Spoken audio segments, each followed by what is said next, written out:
We're coming to you live from the Metro, downtown St. Louis. Tonight, AEW Rampage, but more importantly, the first episode of Beating the Machine. That's right.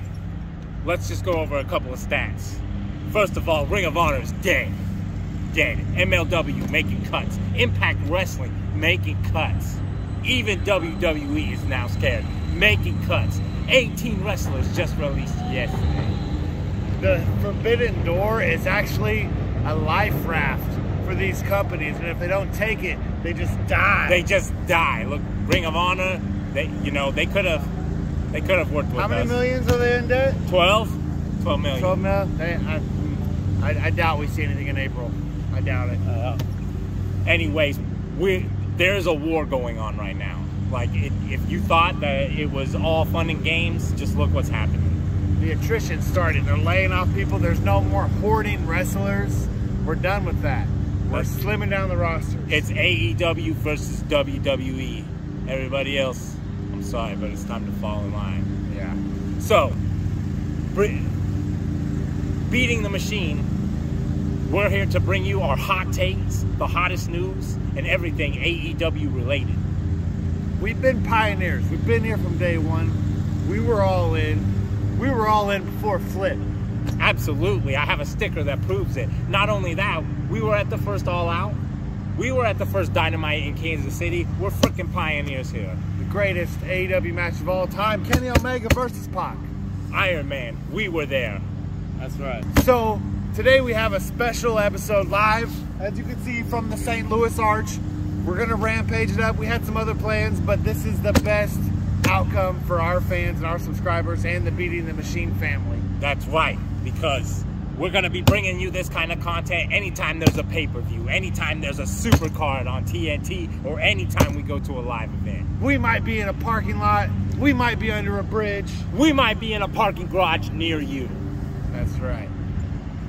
So, let's talk about some of these hot takes. First of all, get well soon, Moxley. We all are very sad to hear about his recent admission of alcoholism, but awesome that he went and sought help, and I guess if you have problems, you should definitely go and get help too. Yeah, everybody should probably, if they're out of control and you can't handle your life anymore, get help. Do something. All right.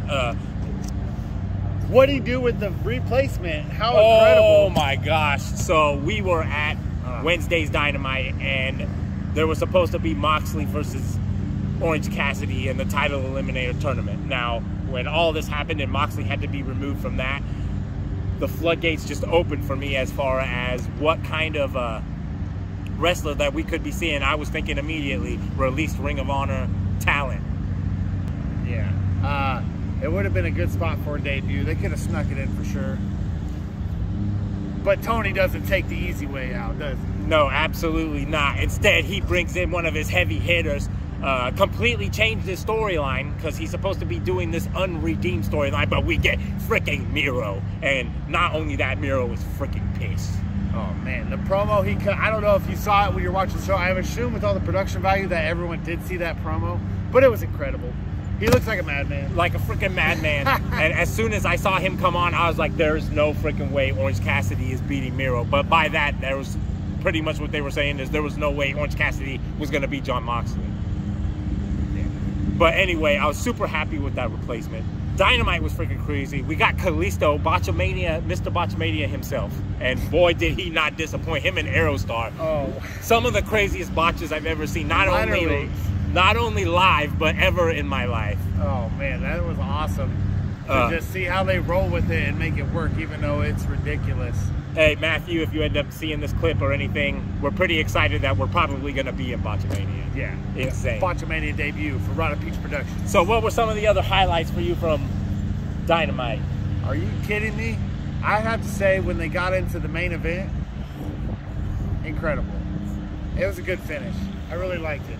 But the backstage brawl, I think it's just awesome seeing Sting live. I can't even pick one. The whole show was crazy. Dude, I was super sad to see the Young Bucks get murked. And oh my gosh, seeing Christian give Matt Jackson a freaking concerto. Like, I was literally like crying, dying on the inside. I was so sad. Poor Adam Cole. Oh my God, they all just got killed. But, you know, I have hope. You know how wrestling booking goes. Yeah. They're going to get beat down by the freaking Elite. It's going to happen. It's going to happen. Let's look ahead to Full Gear. The AEW debut of Dan Lambert. Oh, my gosh. It's going to be insane. It's going to be insane. I'm kind of curious how much time he actually gets in the ring. I'm sure he's going to throw a couple haymakers, some slappers. Maybe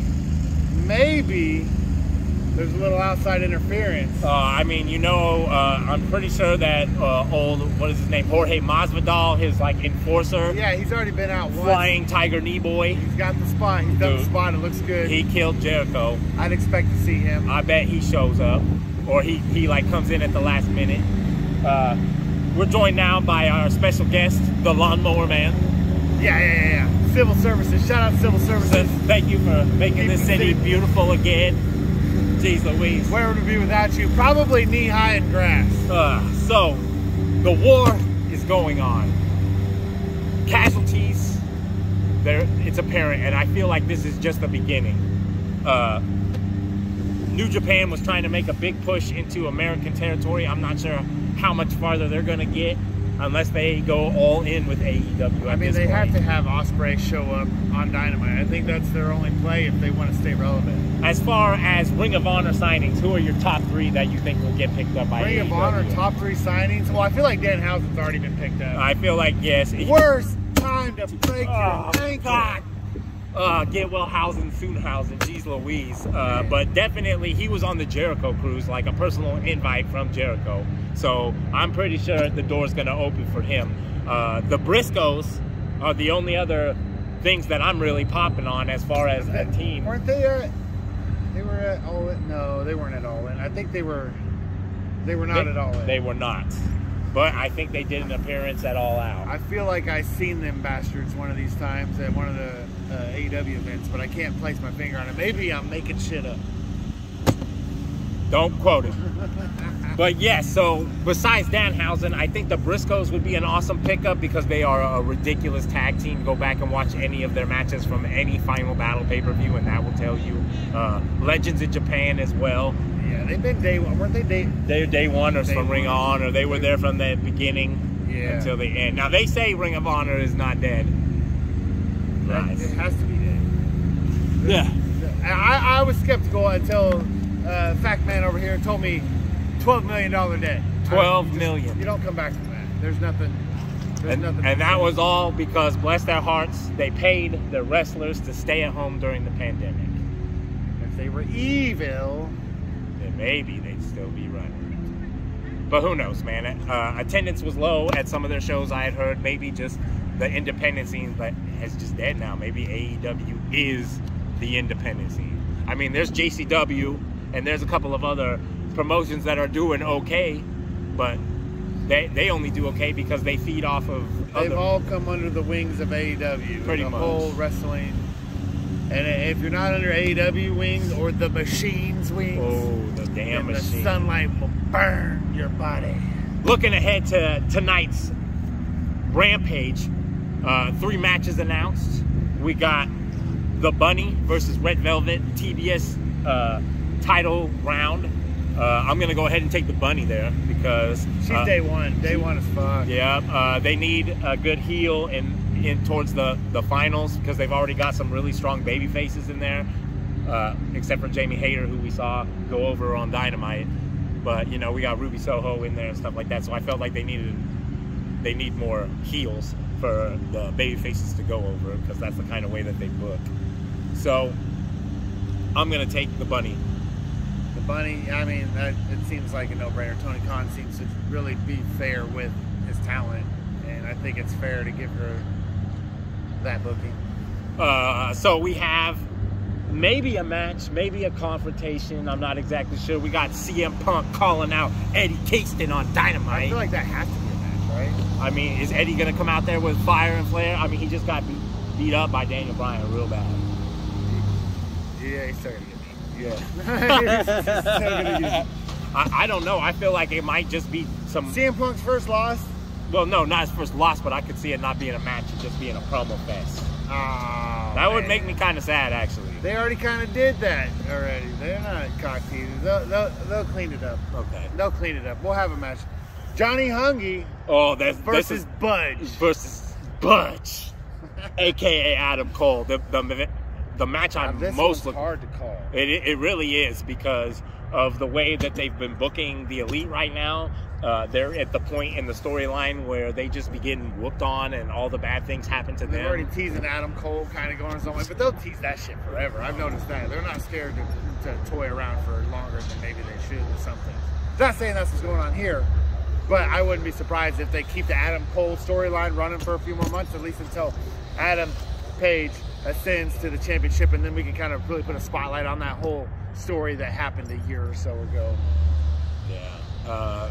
With Adam Cole, if they're going to have him take losses, it's going to be now. Like, it has to be now. Yeah, it has to be now. So if he's going to lose, which I don't think he's going to lose, I think John Silver is... He's done the job a lot. It would hurt one more time. Exactly. Like, it doesn't hurt him because... It's the Dark Order. They're the job order. That's what they do. They're the jobbers that everybody loves. Yeah. So I expect Adam Cole to absolutely destroy this dude.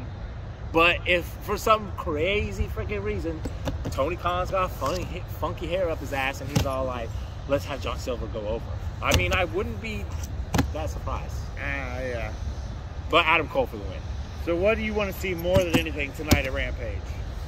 What I want to see is a super Canadian destroyer. I want the match with John Silver to go so long and be so ridiculous that a regular Panama Sunrise off the second row. Is he going to go to the third row? It's got to be a third row Panama Sunrise. I want to see John Silver be destroyed. I want to see the Elite be dominant. I might not even get to see what I want to see. And it might not even be on Rampage, but I want to see Too Fast, Too Fuego. We are going to see some dark tapings. Like, the show doesn't even start till like 8 or 9. I'm not exactly sure, but they're letting the doors open at 5. So there's got to be, I'm guessing, 2 hours of dark there. It'll be like WrestlePalooza. So if we get to see Too Fast, Too Fuego, that will be... I will ascend to the Raptors, and they'll have to come get me out of there. If we're talking dark, if we can get Jack Evans and Angelico, I don't even care if they're losing. I just want to see them, because goddamn, who doesn't want to see Jack Evans? Tell me. I want to see a crazy 30-foot jump spot again. Oh. I know. I'm sorry. I'll keep it reasonable. That's not reasonable. So, coming out soon will be our Full Gears prediction video. We'll probably get that out to you sometime next week. The next time we're going to do a Beating the Machine is going to be pre-Full Gear, which is in like 2 weeks.